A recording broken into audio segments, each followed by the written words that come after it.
தோட்டத்தில் அரசாணி செடி விதை நெட்டியிருந்தோம்ங்க. அரசாணி செடி நல்லா தான் வந்துருந்துச்சுங்க. எப்பவுமே வந்து ஆடிப்பட்டம் நெட்டுவோம் கொஞ்சம் நல்லாவே அந்த கேரளாவில் பெய்கிற தென்மேற்கு பருவமழை இங்கேயும் எத்துங்கிறதுனால அந்த மழை பெஞ்சு நல்லா வந்துருங்க. ஆனால் இந்த தடவை வந்து கொஞ்சம் லேட்டாகி நெட்டிட்டுங்க. அந்த ஃபஸ்ட்டு நட்டினதெல்லாம் கொஞ்சம் வராதனால மழை பத்தாதனால வரலிங்க. ரெண்டாவது நெட்டிங்க.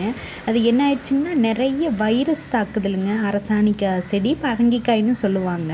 அதில் வந்து நிறைய வைரஸ் தாக்குதலுங்க. நிறைய பிஞ்சுட்டுது, நிறைய காய்க்கும்னு நினச்சோம். ஆனால் வந்து பூரா அந்த காயெல்லாம் சிறுசாயிடுச்சுங்க. ஆனால் இது வந்து லேசாக தான் வைரஸ் தாக்குதலுங்க. இந்த காய் கொஞ்சம் பெருசாக இருந்துச்சுங்க.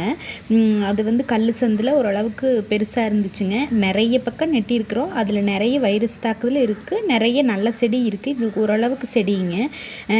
அது அந்த செடி இருந்ததுக்கு பார்த்தீங்களா மஞ்சளாக வைரஸ் தாக்குதல். இது வந்துன்னா வந்து என்ன ஆகுதுங்கன்னா பிஞ்சு விடுதுங்க. ஆனால் வந்து ரொம்ப பெருசாகாமல் அப்படியே குட்டி காயாகி அது வந்து ரொம்ப சிறுசாகிடுதுங்க.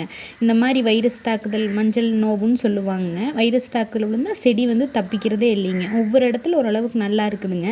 அந்த பூவையும் வந்து நிறைய என்னமோ வந்து கத்திரிச்சுறதுனால அது செடி விட்ட பூவுக்கெல்லாம் ஒவ்வொரு செடிக்கும் ஒரு 10-20 காய் ஆயிருக்கணுங்க. ஆனால் அந்தளவு ஆகலைங்க, ரொம்ப கம்மியாக தான் ஆச்சு. இந்த வைரஸ் தாக்குதுனால காயும் வந்து சிறுத்து ரொம்ப பெரிய அந்த ஃபஸ்ட்டு விட்ட பூவும் பிஞ்சிருந்தா பெரிய காயாச்சுங்களே. இந்த ரெண்டாவது விட்டு பூ பிஞ்செல்லாம் குட்டி குட்டி காயாக தான் ஆச்சுங்க. உள்ளே வந்து நிறைய சதப்பிடுத்தமும் இல்லாமல் ரொம்ப பிஞ்சு காய் மாதிரி ஆயிடுச்சுங்க. வருங்க, இதெல்லாம் நல்லா இருக்குதுங்க பார்க்குறக்கு. இதுதான் குளவி அரசாணிக்காயின்னு சொல்லும் இல்லைங்களா, அதுங்க.